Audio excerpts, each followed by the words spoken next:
Welcome to the Andrew Holland Podcast, where we talk about business, entrepreneurship, and everything in between. Now, here's your host, Andrew Holland. Hello, everyone, and welcome to another episode of the Andrew Holland Podcast. I'm your host, Andrew Holland. I'm a businessman and entrepreneur. I'm a CPA that's worked in the corporate world, and I've worked in the investment and financial services industry. I've also started multiple companies that have achieved millions of dollars in revenue, and I've sold companies with multi-million dollar valuations. You can find more about my background at our website, theandrewhollandpodcast.com. That's theandrewhollandpodcast.com. Follow me on Twitter, @HollandPodcast, to join us in our conversations outside of the podcast every week, where we talk about issues that we talked about in that week's podcast, and overall talk about other business concepts and ideas to be a support group for all of us working on growing businesses. Lastly, subscribe to our YouTube channel, The Andrew Holland Podcast. There, you'll get the updates every week when we post the video version of the podcast. Thank you so much for joining us each and every Wednesday to talk about business, entrepreneurship, and everything in between. This week, I'm pleased to be joined by two guests that are specialists in, well, among being serial entrepreneurs, they're also specialists in the sports field arena. And they'll share our stories with us on how they got interested in landscaping and becoming experts in sports fields. And it's not something that you typically think of. We all probably watch sports, or many of us watch sports. And sometimes the last things we think about is the maintenance and care of the fields that the players are playing on. Now, if you have kids and they're involved in soccer or basketball, or not basketball, but football or baseball, and you're in communities where they're putting up new arenas, that can often be an interesting battle, if you will, where some people want natural grass fields, other people want artificial turf, and then there's a range of opportunities or possibilities in between. So this week, Arno Harmsen, the co-founder of TurfTalents, which he'll talk about this patented special technology and what it does or how it revolutionizes the sports field industry, joins us along with his head of North American business sales, Golembiewski, who also has another company that he talks briefly about, but we'll invite him again to talk more in depth on, called Project Vera, where they're working on kind of revolutionizing the video streaming industry. And how I met I met Arno through Aaron. And how I met Aaron is through the coffee shop that my business partner, Adam Egebrecht, and I own. And we just struck up a conversation one Saturday when he stopped in. And so, because of that conversation, I have joining us today, Arno and Aaron. Arno, Aaron, thank you so much for joining us on the Andrew Holland Podcast. Welcome. Thank you for inviting us. Okay, so you're both men of many talents, as I discovered in talking with both of you and looking at your LinkedIn profile. So Arno, I'm going to start with you. You are the CEO and COO of multiple organizations, TurfTalents, TurfTalents. But before we get into what you do specifically, back up. You're in Ottawa, Canada right now. You're a basically field management expert. But tell us about your childhood, how you became an entrepreneur, and give us a timeline on how you got where you are today. That's a good question. I was born in the Netherlands, a small town called Hengelo. About 7,000 people live there. Eastern part of the Netherlands, close to Germany. I was always playing outside, always working in the garden. And somehow, I don't know how and why, but I always had the idea to move to Canada. Already when I was 10, 11 years old, what my parents told me, I already said I want to move to Canada. So when I was 18 and I had the opportunity, I moved to, I was in school, and school said, hey, we have a company in Canada, and if you want to be an exchange student and do some work over there, just give them a call and we're okay with it. So I worked for almost a year in Canada, in Ottawa actually, and and my And what were you doing? employee So you started in the Netherlands, you turn 18, you moved to Canada. Why Canada? What was the appeal? I have no idea. I have literally no idea. It's always there. It was just a feeling, maybe. I know the Netherlands is very cloudy, but it's flat. We don't have mountains or hills. So I don't know what it is. It's the space, maybe the stories of the indigenous people. That's really what interested me as well. So, no relatives in Canada, no friends in Canada. You were just born and you said, I want to go to Canada. I just want to go to Canada. So, so I worked for a year in Canada. I went back to school for another 5 years. And then I started working for a landscaping company. And I met my wife over there. So I said to her, okay, before we move on, one day I'm going to move to Canada. So she agreed with it. A couple of years later, I started myself a landscaping company. I did that for 10 years. The company, I started with one guy and myself. And 10 years later, I had 40 guys working for me, several subcontractors. And I sold the company in 2009. What was the name of that company? Oh, that was in Dutch. It was Groen Aanleg en Beheer, and in English it's called Green Construction and Maintenance, something like that. Okay. Yeah. And that was a company in Canada or in the Netherlands? In the Netherlands. Yeah, it was in the Netherlands. Okay. Yeah. Yeah. Okay, so you were in Canada for a while, then you moved back from the Netherlands. That's where you met your wife. You started a landscaping company there. After 10 years, you sold it. I sold it, correct. Yeah. And then you had made it clear to your wife. What's your wife's name? Wenske. What is it? Wenske. Wenske? Yeah, correct. Okay, so you made it clear to Wenske that you wanted to move back to Canada, and she was on board. Yeah, oh, definitely, yeah. Okay, and about how old are you at this time when you sold the company? When I sold the company, oh man, I think it was 39. Yeah. 39. 38 something, yeah. Okay, and then you moved to Canada right after that? This is 2009, you said? No, we had the idea to move to Canada, but my wife became sick. So we have to take care of her for a couple of years. And it was also not very easy to get a visa, work visa. Okay, sure. But that was later on. Meanwhile, there was a company in the Netherlands who said, hey, Arno, we know you sold your company, but as long as you're in the Netherlands, do you want to be our project manager and try to set up a business in the eastern part of the Netherlands for us? I worked for that company a year, I think.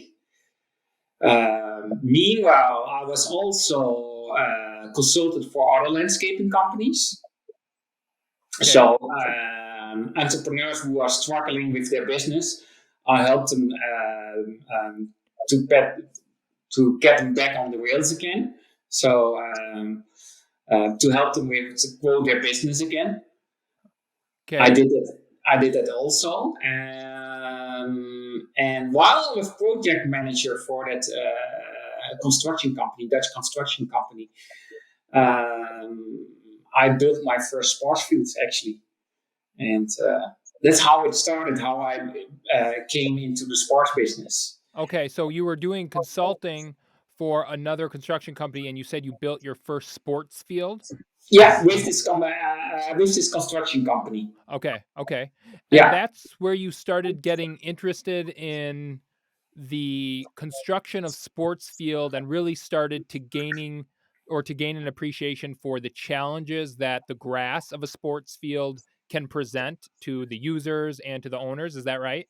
That's right. Yeah. Okay. Yeah. So that was in 2010. Yeah. Okay. Yeah. So I want to pause there. Aaron, I'm going to jump to you. We'll eventually get to where you two meet. And I've got a lot more questions for you, Arno, about how did you get Go into ahead. landscaping? But Aaron, I'm going to jump over to you. So you're obviously an entrepreneur, also a man of many talents based on your LinkedIn profile. Give us some background, where you grew up, how you became an entrepreneur, why you became an entrepreneur. You also have your law degree. Get us to today. Okay. Well, I grew up in Rockford, Michigan, right outside of Grand Rapids, Michigan, on the west side. My parents started their own landscaping company when I was 3 or 4 years old, and I worked there for on and off summers, different years, depending on whether my dad and I were in a good spot or not. So sometimes I ran his crew, and sometimes I've I got ran lots. away from it. Yep, I've got. I'm in business with family. You have those ups and downs just in normal life, let alone when you are in business together. Exactly. So I was in the landscaping industry, if you will, growing up, and then I went off to college and decided that I wanted to get involved in education policy. Went and got a master's degree in education policy and administration at the University of Michigan after getting my undergraduate there too. Go blue. Then yeah, go blue. Yeah, go blue. Yeah, we're on the same page there. Yeah, my dad is from Flint, and he went to University of Michigan. So you and I had talked about that previously. So now I heard We you're not a did. Lions fan though. So I am. I'm going to I am forgive you not. there. I'm an Eagles fan, which I know we talked about why that is, and it's a strange genesis, but we'll discuss that on maybe the next podcast. There you go. So I got involved in education policy. I decided to go to law school because that's sort of the direction that education policy was taking. Then I got immediately involved in a lot of politics in Cleveland, which is where I went to law school at Case Western Reserve, and I ran a congressional campaign there. Did not win that particular race. Ran a really good race, though, with a great candidate. And I decided to come out to New York. I was dating a woman who was headed here. There wasn't much happening in Michigan because the economy was really struggling, as a lot of people were leaving. And so I came to New York. I worked for a law firm for a little while, and then How old were you at that time when you came to New York? 25. Yeah, about 25. Okay. So I'm working for a law firm. 2008 happens. The bottom drops out of the economy. I'm out of that law firm and just sort of grabbing anything I can for a little while just to make rent. And rent was high. And so there was a lot of contract work. I worked with a company that sent me to India to teach Indian lawyers about the American legal system and develop some business for them. And that was really a remarkable opportunity. And then I connected with a member of my family who was in the streaming business, internet streaming. And he said, we've been doing a couple things. We want to take this in a new direction. And we think education is a really good space to sort of weave into with our streaming technologies. And so this was about 12 years ago, I think, we started having conversation about building and streaming technology and improving that particular sector. And he brought a gentleman on board who's really an incredible savant at streaming technology. And we've talked about him a little bit, and maybe that'll be another time. But we've been working together for a while to sort of create this company, which is called Project Vara, which I'm the CEO of, which owns a streaming technologies that sort of underlays things like Zoom or Team or Meet or the one that we're on right now to improve it and make for a much more human experience and eliminate lag and increase connectivity. So I was doing that I have been doing that, still doing that for some time. And we're hopefully going to be rolling out a really interesting use in the next couple of weeks here. So hopefully we'll be back to talk about that in Project Vara. Yeah. But then I got married 10 years ago now to a landscape architect who is extremely involved in the world of sustainability. Her name is Melissa Rivas. She is terrific at what she does, and she is really trying to push that industry toward being more focused on pollinators and ecological connectivity and making sure that we are better stewards of the earth.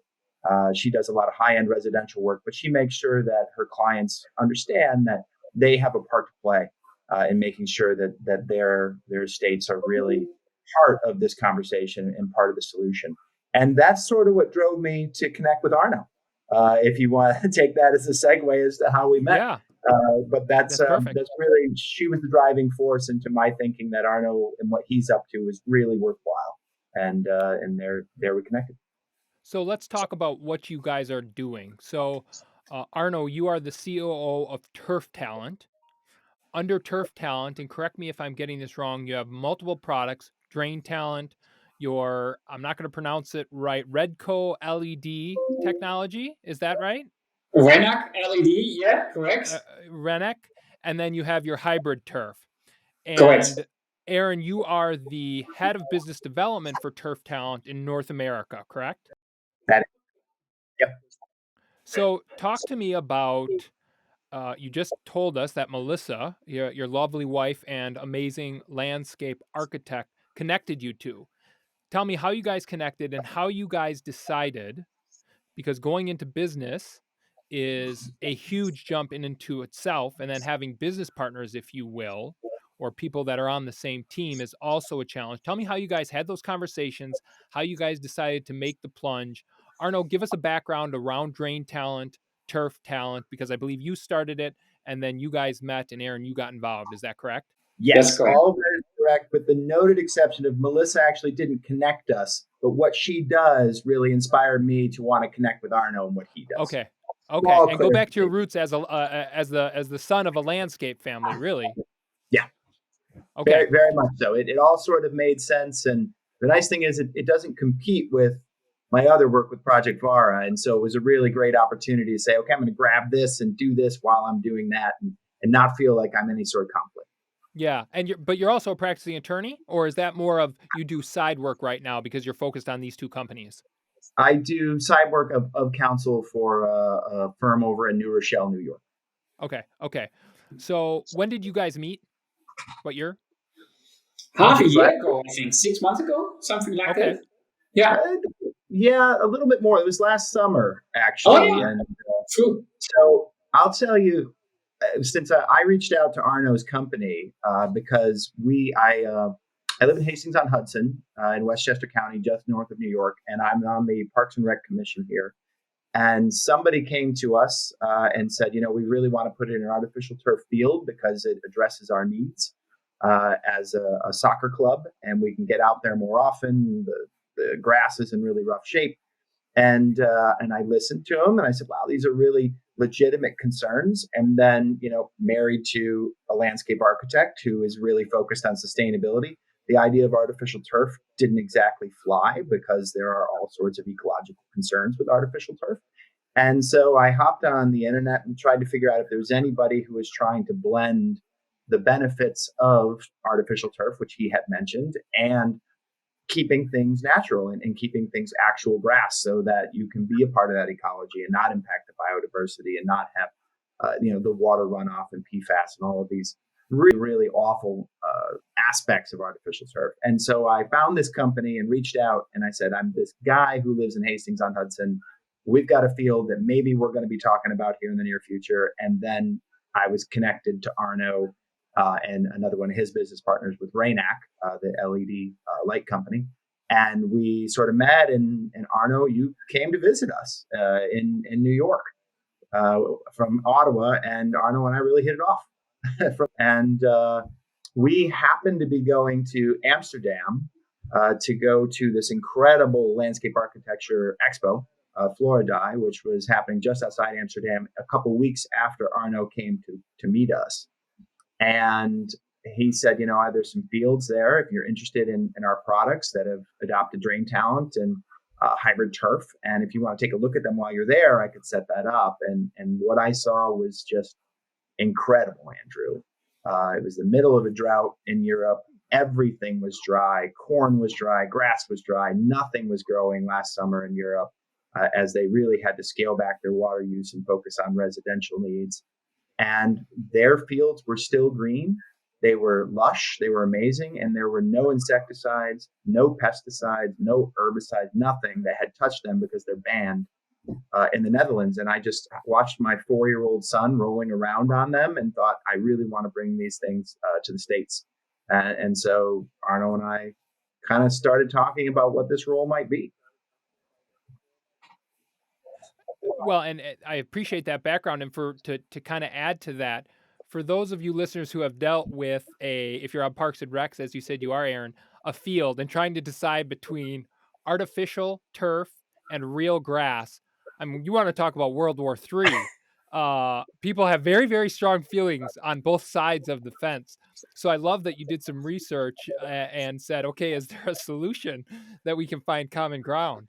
Yeah, I did. And, it was interesting where I live, they had this battle 10 years ago, and it went to a referendum, and natural grass won. And to this day, there are people who are on either side of that who don't speak with each other. And I have found in my research and communicating with communities around the US now, this is a common thing. And people really draw a line in the sand. They get very frustrated that you don't support the kids if you don't support this. You really don't support the environment if you don't support that. So we were just talking about the turf wars, if you will, Yes. for you said Reed on Hastings is where you live, correct? Hastings on Hudson. Hastings Yep. on Hudson. Sorry. No problem. So it is amazing, and it's because everybody's kids are involved. They want it to be the best field that's available. You went over to Europe. Your son was playing on the grass. Europe was having a drought, and you were amazed by that, and that's how you guys connected. Yeah, I think to a large degree, yes, we had sort of connected before as a potential client, and then I was so in love with these fields and my kid's ability to roll around on them without any sort of chemical intervention, and knowing that he was safe doing that. Spoke with the mechanical crew there, the maintenance crew, and they said that they were spending a lot less time on these particular fields. And because of all the things I shared with you about who I'm married to and sort of the way she's opened my eyes to paying attention to the ecology of everything, this became a real opportunity to move into the ecology of sports fields. And that's really not talked about all that often. And really, it can be a better focus and a bigger focus of the entire move toward combating climate change and microclimate concerns. Well, yeah, and what I love about this particular product is I'm a big believer that if you're going to start a business or you have a product, make sure it is in line with where you see things going and the trends of things, not counterproductive of where you see society and cultures as a whole moving. And this fits perfectly with that idea of focusing on, as you said it, I think very aptly, being better stewards of this beautiful creation that we've been given.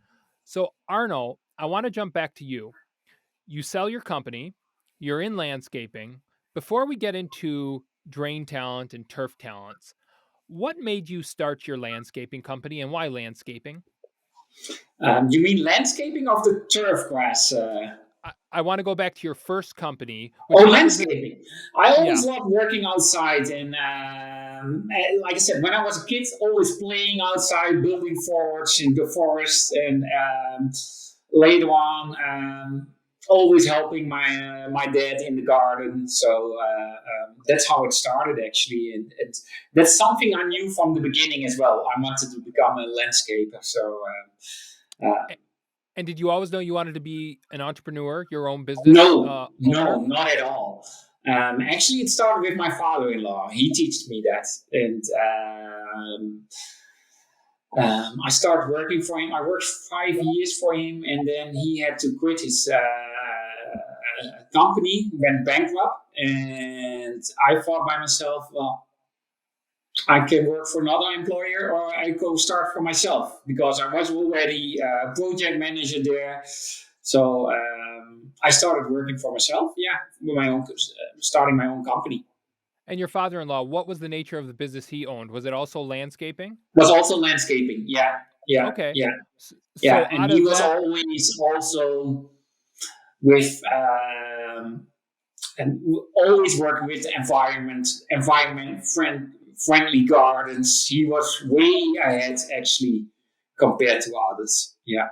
Well, and I love what you just described is sometimes, people, and we talk about this a lot on the podcast, is the risk of failure. And failure happens, and that's how you get better.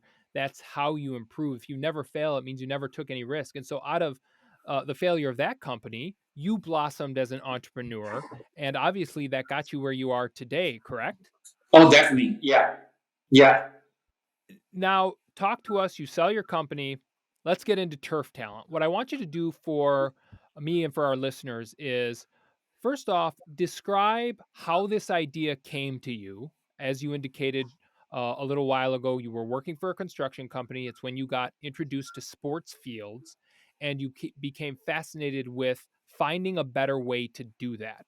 When I own multiple companies, a coffee and bike shop, a construction company, a high-end furniture company.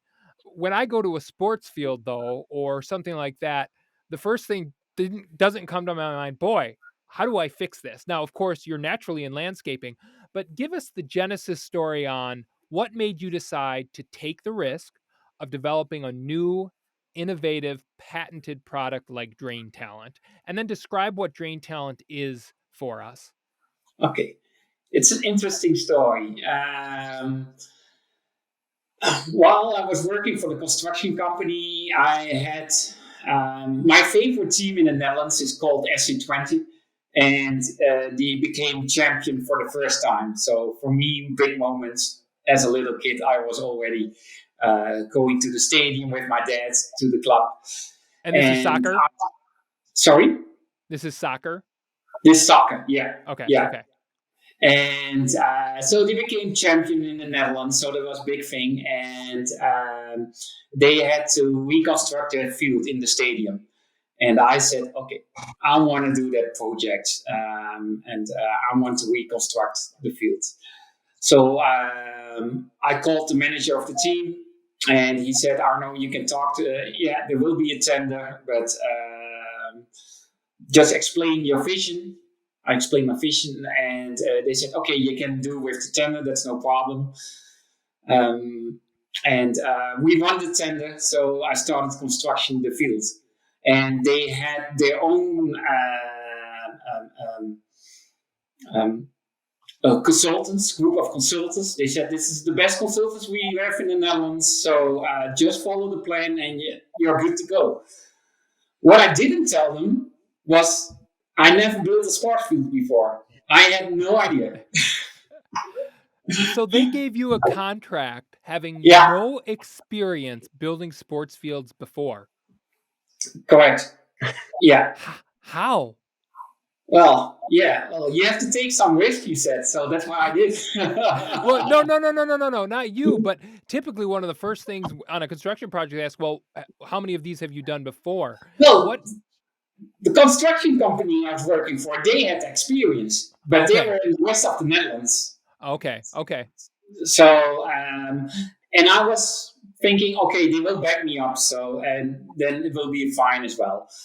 Problem was a very busy time, so they didn't back me up. I had no idea. But I used to be a landscaper, so I knew about soil. Yeah. And that's that's important. That's one of the main things in sports fields, construction sports fields, having the right soil blend. So while we were building the field, I said, I don't think this is the right soil like you recommend, guys.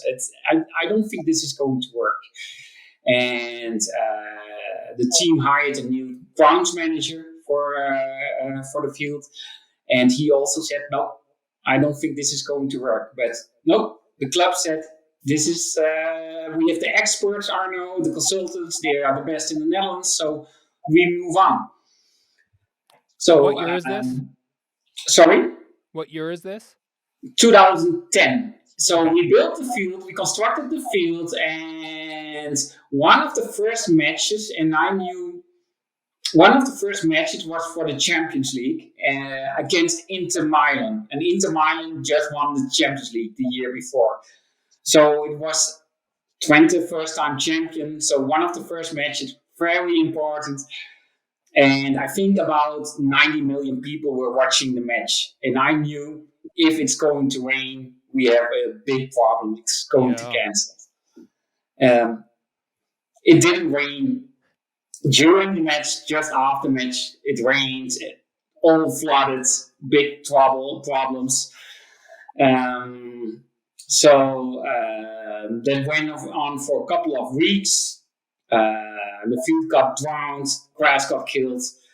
I left the construction company. I didn't like it up there. I was thinking about myself, what am I going to do now? And the grounds manager became a friend of me, who's in charge of the field. And I thought by myself, well, if these guys were the best sports field consultants in the Netherlands, I can do better maybe.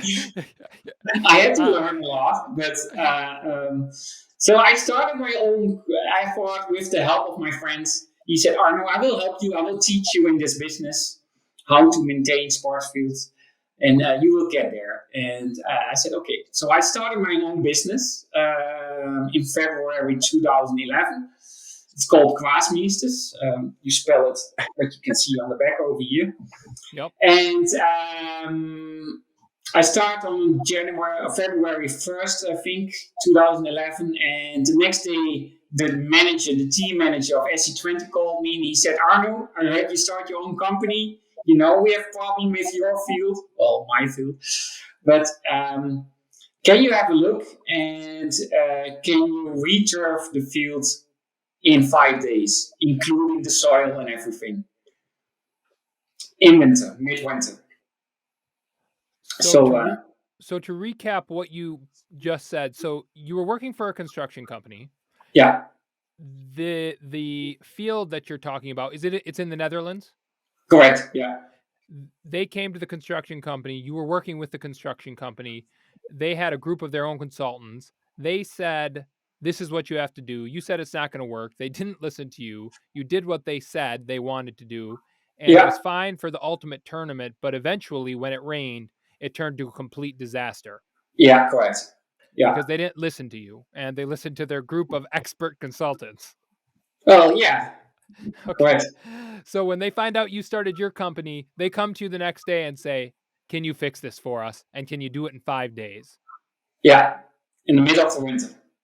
And what did you said yes? Yeah, I said yes. No guts, no glory. That's a great saying. No guts, no glory. So how did you know you'd be able to fulfill that promise just starting the company and getting that taken care of in 5 days? Well, I have the experience, of course. I had the experience of my landscaping company, and I know how to run projects, how to set up projects, and how to make it work. And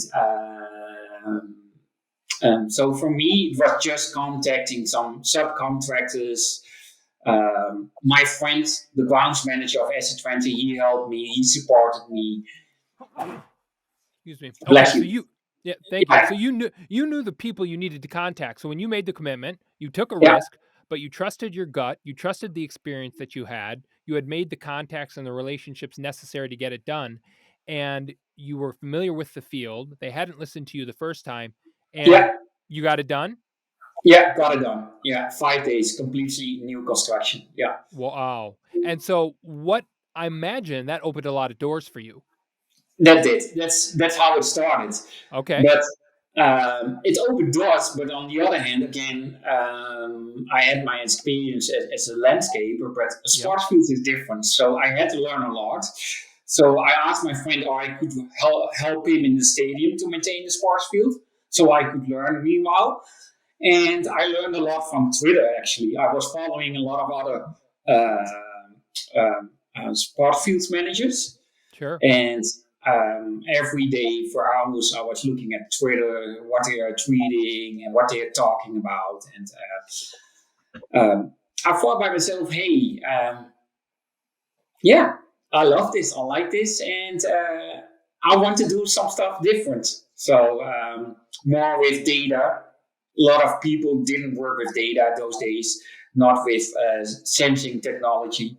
Mm-hmm. So that's how it started, yeah.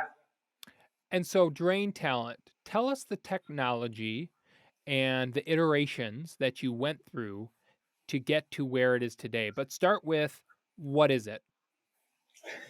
The Drain Talent is a soil management system.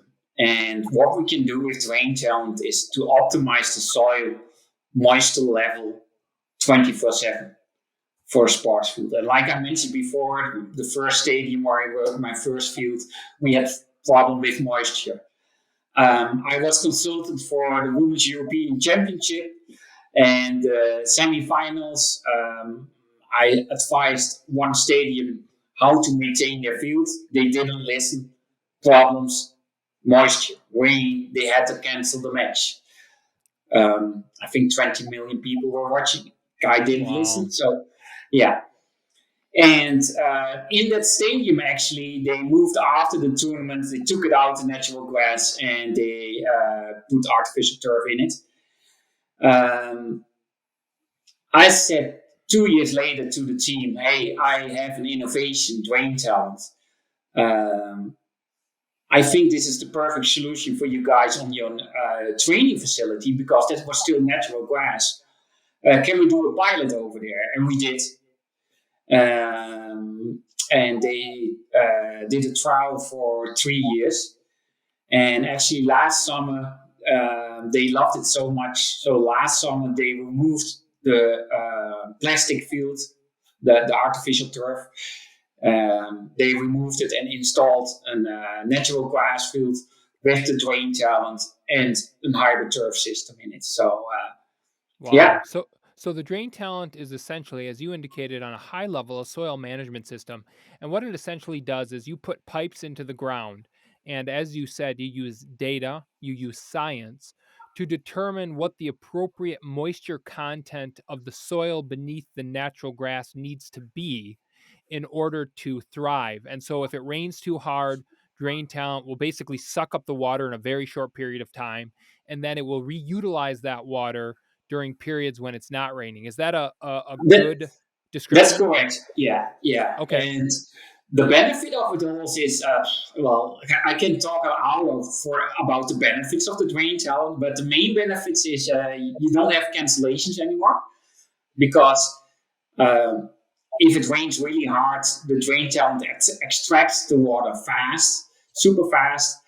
We can collect the water, and when we reuse the water during drought, we bring the water into the soil. And because we bring it into the soil, you save at least between 40 and 60% of water. But if we collect the water, we are reusing it, and then you save 100% of water. So the grass gets very healthy of it because the leaves don't get wet, much more root. So you can play more hours on it as well. So this is patented technology you created, This patented correct? technology, yes. So it sounds complex. It is complex. Tell us, how did you develop this? How, if someone came to me and said, "Andrew, even if I had a landscape background, I want you to develop this system," I wouldn't even know where to start. So where did you start? How did you decide and know that this was something, or feel confident that this was something you could be successful with? Well, I didn't invent the pump system itself. I was working in a stadium in the Netherlands, and the owner came to me and he said, "Arno, I know someone, and he has a pump, but he doesn't know what to do with it." Okay. I know you're always open with ideas. You come up with new innovations, technologies. Maybe it's something for you. And the next day I visit this guy, and it was Sam Spijers, his name. And he said, "Arno, I have a pump system. We're using it now where horses are riding. I don't know how you call it in English. It's like how you call it, horse riding, jumping, and equestrians. Oh, yeah. I mean, horse arenas, I guess, right? Horse arenas. Well, let's call it horse. Yeah, we use it for a horse arena. But it's the more we can do. And as soon as I saw the pump system, I did for myself some small tests in my backyard in the past. I had already the idea to bring water into the soil, not using the irrigation anymore. Mm-hmm. And I always was hoping to have an extraction system as well. So while we were talking, he said, I really like the idea about the pump system. And I explained in my vision to bring in the water into the soil, and some is really something. If I speak with some and I tell him I want this, he invents it. So I come up with the ideas and some invents it. And that's what he did with the Drain Talent as well. We cooperated, and a couple of months later, we could do our first pilot project on one of the fields of the municipalities where I was consulting. So, yeah, that's how it started, actually. What year was that you and what was his name? Sam. Yeah. SOM? SAM. SAM. So Sam. Okay. Yes. What year did you guys get together and talk about taking this pump and turning it into a soil management system? What year was that? It was 2018, and we installed our first pilot project 2019, a month before I moved to Canada. Okay. For a project of that nature, obviously a lot of people are like, let's say they wanted to invent something or just start a company, and they're sitting there and they're thinking, okay, I have this great idea. I don't know how to move forward. And more importantly, or as importantly, I don't know how to finance this. What you developed obviously took a number of iterations and it took time. How did you find the capital to develop Drain Talent? Well, we had the manufacturer of Drain Talent. Okay. The system itself. So they spend a lot of money into it. I did it with my company, Glassmeesters. And first, we were very lucky with the municipality of, it's called Montferland. That's a municipality in the Netherlands. And they provided us with a field and said, okay, for the first project, we want to support you and we want to invest in the Drain Talent. So that really helped us as well. So that was the beginning of Drain Talent, the first fields we did. And later on, we saw the potential. I saw the potential of Drain Talent, and I said, really need more money into this. So I went back to the owner of the club who said, Arno, I know a guy who has a pump system. We went back to him, and we presented our plan, and he said, yeah, I want to invest in it. So that's how started Drain Talent Company. That's fantastic. I love what you just described there, because you knew you had an idea and you didn't let the inability of having all the capital yourself prevent you. You went through a joint venture with a couple people and with your municipality, and then you went to connections that you had before, people that trusted you. You presented your idea and it worked out very, very successfully. Is that accurate? Yeah, that's accurate. Yeah, and what I really like is I'm more a team player, so I like to work with people. He said, Arno, sorry. He said, Arno, I know this guy with the pump system, so he introduced me. So for myself, it was natural to come back to him and to say, do you want to be a part of our project? Of course, we need the money, an investor, but also for me, it was, or for us, it was normal to go back to him. Yeah, because you guys had built a trust system. Now, Aaron, I want to jump to you, and I want you to draw from not only your experiences with Turf Talent, but with Project Vera and just all of your life experiences as an entrepreneur. One of the challenges that people face is taking that first jump. Really, whether they're stuck in a job or they have an idea or they know they want to be an entrepreneur, but they're just terrified. For you, how did you get past that? And what advice would you give to someone who wants to do something, but they don't know how to move forward because fear is holding them back? You know, I got to say, Andrew, I think any entrepreneur who's worth his or her salt would say that you never really pass the fear, right? I mean, until you sell the company, if that's your goal, like the fear is with you every day that this is not going to work. You know, at some point, my imposter self is going to be outed here, and somebody's going to come up with a much better mousetrap, right? And so, to be fair, it's still in the pit of the stomach all the time. But I think that also, that would be my suggestion, is it kind of drives you. You have to get comfortable with it. You have to, as you mentioned, be completely okay with failure. I think you've got to be surrounded by family and friends and people who care about you, who are willing to watch you really swim and sometimes doggy paddle and sink a bit, right? Yep. And so that would be the first thing that I would suggest to anybody who's thinking about becoming an entrepreneur, is make sure that you do have a support system of people around you who are willing to let you kind of screw it up a bit. And I've been very fortunate to have that. So that would be my first advice to you. Listen, hear the fear, try to work with it, and surround yourself with people who are okay with watching you be a bit afraid that you're not going to be able to succeed. Well, I love that answer, and because you hit it on the head. No matter how successful you become, if you lose that fear, uh, I think that's when failure is most likely to occur, because you can get overconfident or cocky. And so it's not trying to eliminate the fear, but rather learn how to manage it and live with it in a calculated and appropriate manner, if you will. I think that that's a really good summary of the advice that I would give anybody wanting to get out into the world and create something new.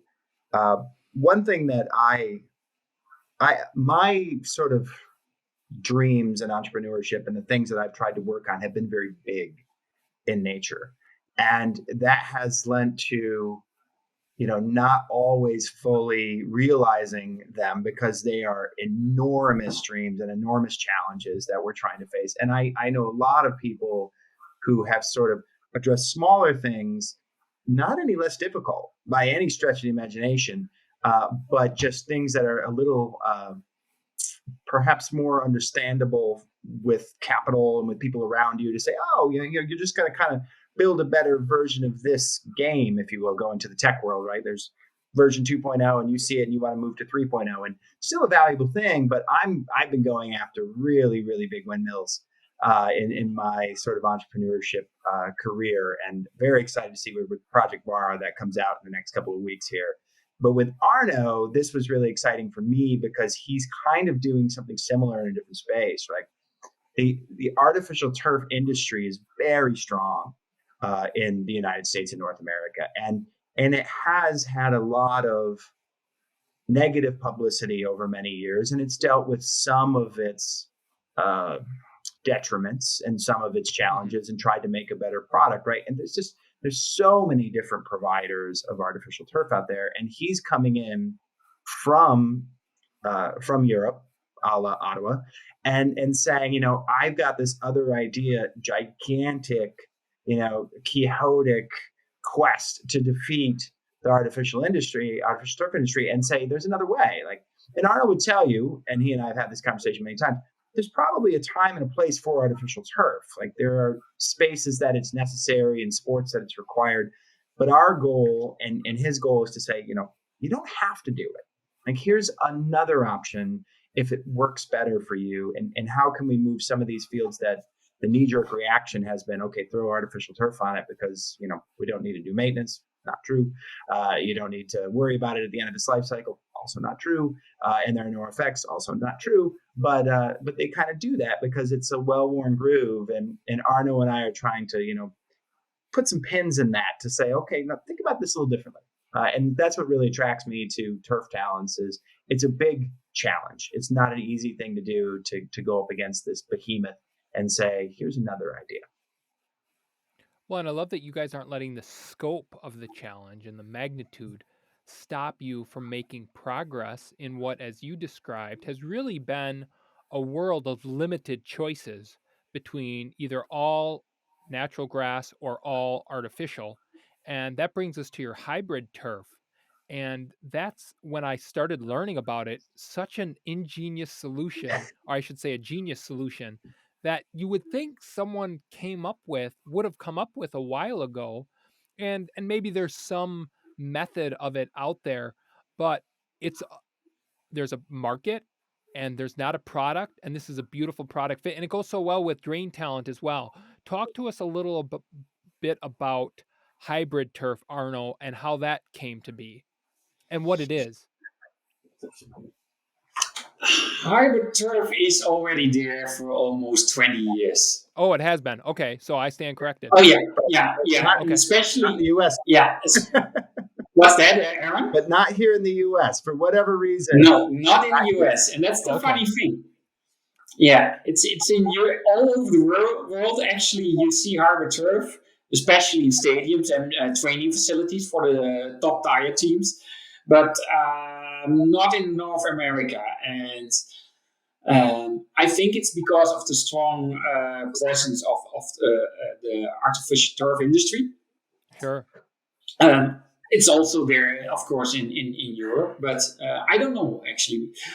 But hybrid turf, yes, it's there for 20 years. It's a blend of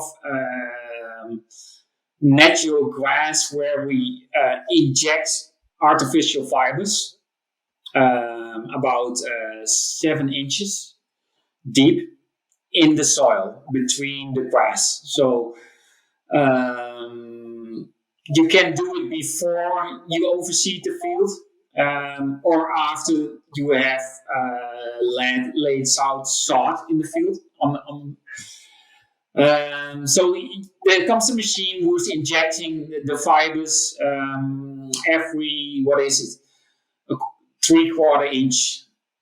And then at the end we say that is a hard gas, 91% natural grass and 9% artificial. And with these fibers injected in the soil, it becomes very stable. So the ball, if we talk about soccer, the ball is always rolling. It's flat, so it's not bumpy. You can play more hours on it because the fibers are protecting the root system. Yeah, it's actually the perfect blend. It feels so natural when you play on it. But again, you can play way more hours.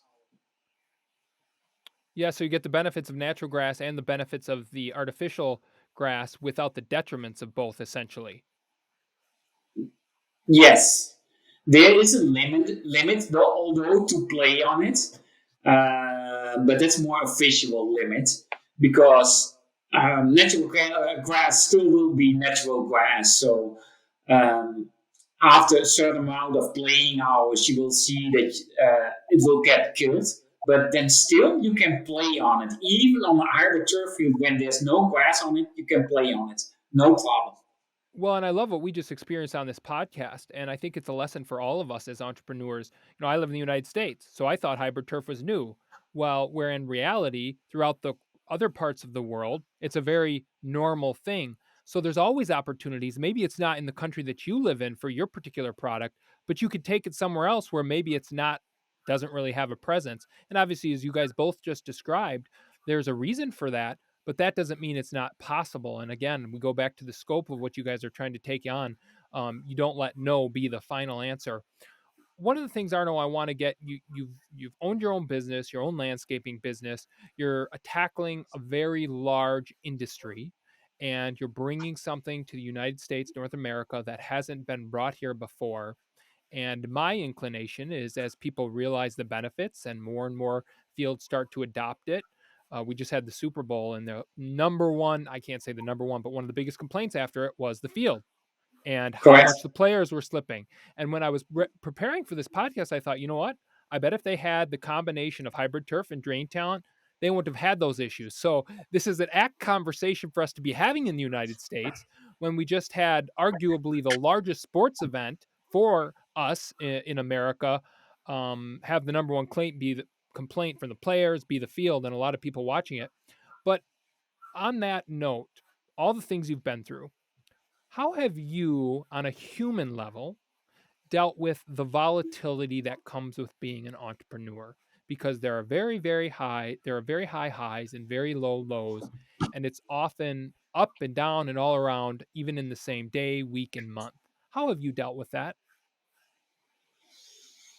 Oh, how have I dealt with that? Well, in 2004, when I was running my first landscaping company, I got burned out for almost 7 months. So I didn't deal with it very well in those days. um, I'm very fortunate with my wife. She's supporting me all the time. That's really, really important. Otherwise, I couldn't do this. Yeah, and you learn from your mistakes. That's truly what you do. It's I. Of course, I make mistakes. Everyone makes mistakes. I do it as well, and also being a turf class consultant. I will make a huge mistake one day, maybe the final of the Super Bowl or the final for the FIFA World Cup. Do I know what? And maybe I made a mistake. That's possible. So, but you have to move on and try to learn from it and try to avoid it the next time. I think the other thing is you have to surround you with the right people. That's also very important. Try to learn your weakness and try to avoid that. I don't think I could have put it better. Just so succinctly what you just described, Arno, support system, which, as you said earlier, Aaron, and that comes up in almost every podcast that we do with entrepreneurs, is having a support system. Number two, I want to focus on what you said, making mistakes and acknowledging that you made mistakes. It's so hard for us as humans.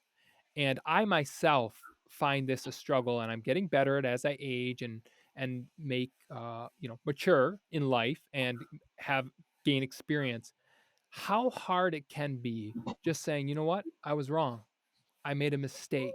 And how much do we, not only as entrepreneurs but as humans, cause pain and suffering for ourselves, whether in our personal lives or in our professional lives, because we have this, I don't know if it's in this innate sense to just say, you know what, I was wrong, I made a mistake. And we see it in so many in public fashions, with whether it's politicians or CEOs of companies.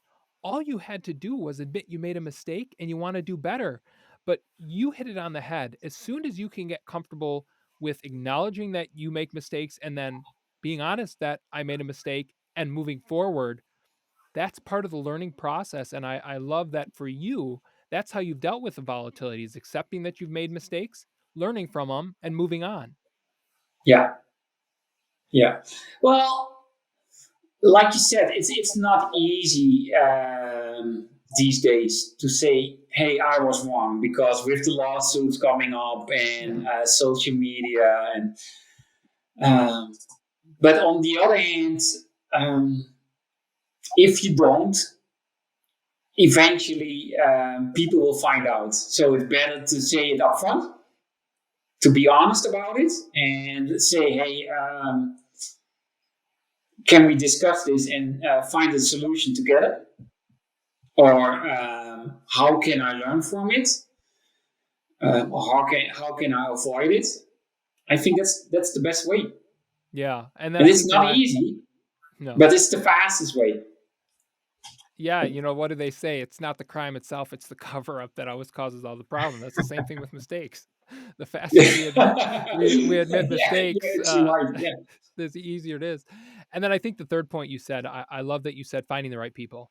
I think team and connecting, getting the right people on the bus, whether it's subcontractors or consultants. And obviously, the first field that you worked on, they hired a group of experts, consultants, quote unquote, that just didn't know what they were talking about. And of course, they paid the price. And that worked out for you because they had to come back to you and say, once you started your business, and get it fixed. But any success that I've had, it's because of the people around me more than anything. Yeah, 100%. 100%. Aaron, I want to ask you that same question. Obviously, as you indicated, you on a couple of different fronts are looking to best in a very large scale the with TurfTalents, the artificial grass industry, and just field management, and then with Project Vera, the streaming side of things. How have you dealt with the emotional volatility and the ups and downs of this journey, recognizing that it's still a pretty new journey for you on both fronts, and that's often when it's the most challenging? I can echo a lot of what both of you have said here. It really is surrounding yourself with people who support you.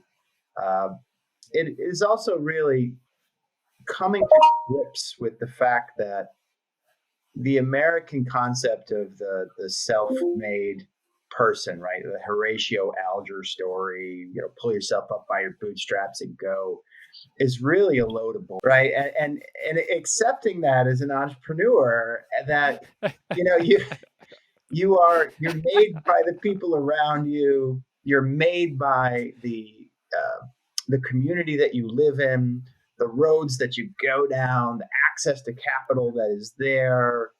Just every single person is holding you up. And Arno mentioned quickly Wenska and what she does for him, and Melissa does very much the same thing for me. As far as we're very fortunate that we're in relationships with people who allow us to pursue these endeavors, and pursue them to the point where we've got products and we've got ideas and we've been able to put them out in the world, but we're just so not alone at the end of the day. So how I would say that I've dealt with failures is often in a similar way of, there've been a couple of iterations of Project Vara that existed before this current one, with different partners and different structures and really different markets that we were going after. Same sort of technology behind it. But we find ways to say, all right, that was just a cluster bomb of a situation, and those were the wrong people to be with, and it was coming at the wrong time, and the tech was not ready, and the code that we needed to exist didn't exist yet to do the things that we wanted to do. Okay, we scrap that, we learn from it, we let that fear that the next time we do this is going to come up again, and we just try to tame it, and then you move forward, and you hopefully find better people and a better idea, and you never forget the mistakes you made, but you forgive yourself for them, right? And you try to move forward. And I think Arno very wisely in what he just said with regard to, he may be the person who makes the wrong call on the Super Bowl or the World Cup stage one day. You have a little bit of grace, right? You have a little bit of empathy for the people who have gone before you and just not been able to successfully deliver. You don't have the skating crowd, of look at that happened. Now it's my opportunity. Like, you might be the person who makes that mistake next time and opens the door for somebody else. So kudos to you, Arno, for throwing that in there, that hopefully we will be the people who one day deliver a great Super Bowl field, but we might be the ones who also make a mistake. The problem is with what we do, we work with nature. So that's a great point. Very hard to control. Mm-hmm. Very hard to control. So people often ask me, hey, Arno, have you seen this field? Have you seen that field on TV? Because everyone is watching the matches on TV, if it's football or soccer, and everyone has an opinion about the field when it looks bad. But I never give my opinion because I don't know what happened. Maybe the guy didn't have the budget, or they had a very bad weather event, or they had another concert on the field. I don't know. So, and it's so easy to judge, but we don't know. And I know 95% of the turf managers work 60 hours plus. Most people don't know, on a lot of stress. So, no, I won't give my opinion because I don't know. Yeah, I think that's aptly put in a couple of fashions. Number one, in this society is quick to judge, without having all the information. Now, that's not to say there are times when people need to be held accountable and things weren't done the way they should have been done. When I hear the story, when you're talking about the consultants and they didn't listen to you, it reminds me a lot of scenarios where I've seen in large corporations where you have CEOs or CFOs sitting in their golden ivory towers, and they don't go down to the people who are actually the company. the ones doing all of the work, the ones who know operations the best, and consult them on key strategic decisions when you're changing the product or changing a production process, when those are the very people you want involved the most because they understand what's going on down on the floor or what have you, if you're producing a product or in a production operation. And then I think that, to your point, just getting all the information. Now, I want to transition briefly. You guys have both been very gracious with your time. So just a couple more questions for you. Arno, when you think about everything that you've gone through and what you're going through with Turf Talent and the products that you have, you're taking big risks. You've taken risks in the past. Some work, some don't. What advice that we haven't covered would you give to someone who is looking at making a jump into not your industry in particular, but they want to do something and they want to do it in a big way? What advice, what steps, what specific steps would you tell them to help them inch closer to actually making the leap? Oh, that's a good question. First thing, what you have, make sure that you know your product. So test it over and over again. Again, make sure you have the right people around you and that they understand what the product means. So a very good communication from the first minute. What can they expect from your products, and what can they do and what can't they do? That's important. So yeah, communication is key. Work with people who you trust, and that's hard, but follow your guts also. If you have a feeling about, I don't know if I can trust her or him, then think about it twice. That's also very important. It's yeah.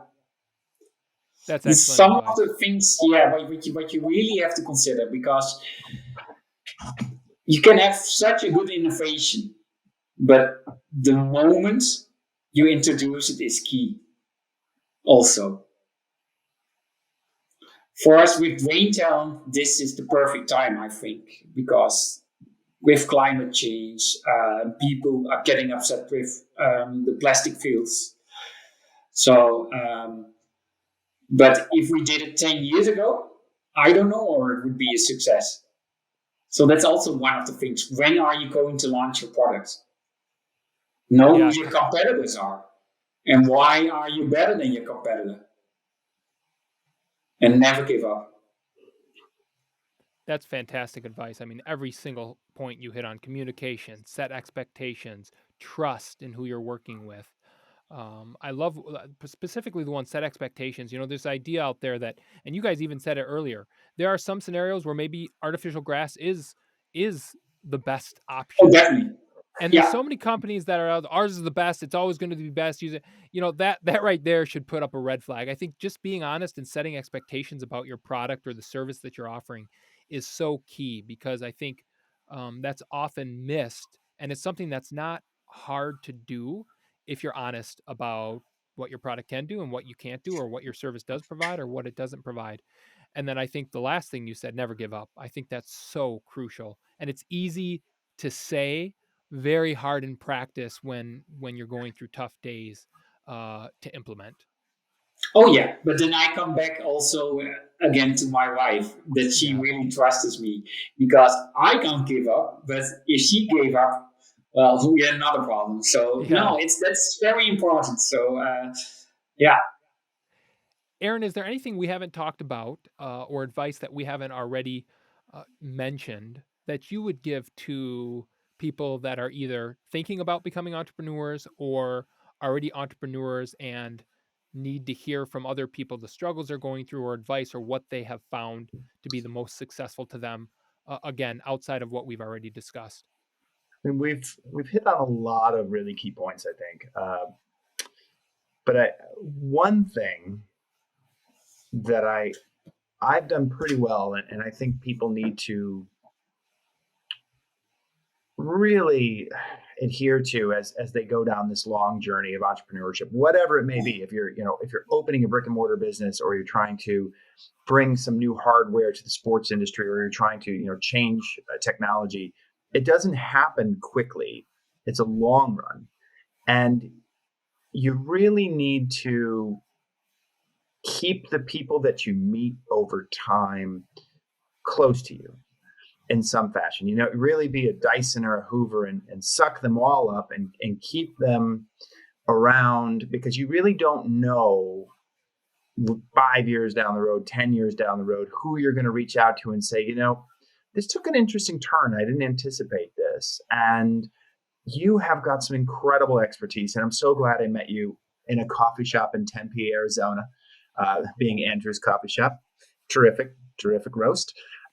Thank you. You really don't know, when those folks are going to become valuable for you, and when you're going to become valuable for them. And so you really try to use, LinkedIn is one great resource to do that, but keep everybody in, don't upset people, don't burn the bridges, and just realize that we're all swimming and doing the absolute best that we can. The other thing that I would say, and it's not so much anything one individual can do, but I really would love to see more advocacy for entrepreneurs who don't have the support systems that we do, right? I mean, we are white males. We come from good families and stable things, and we have university degrees, and there's all sorts of people out there who haven't had access to that, but have great ideas.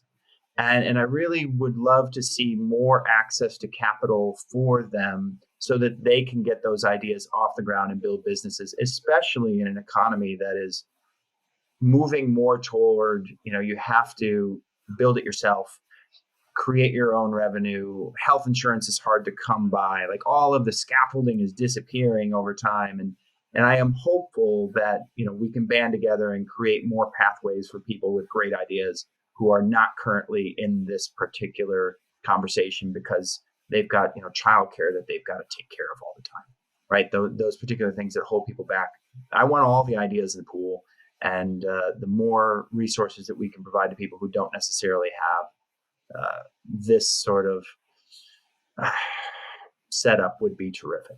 So, yeah, and I would add on to that. I think, at least for me, one of the problems we see is so many people are bifurcated into groups because of their skin color or because of their gender. I don't care about any of that. What I care about is work ethic, qualifications, a desire to succeed.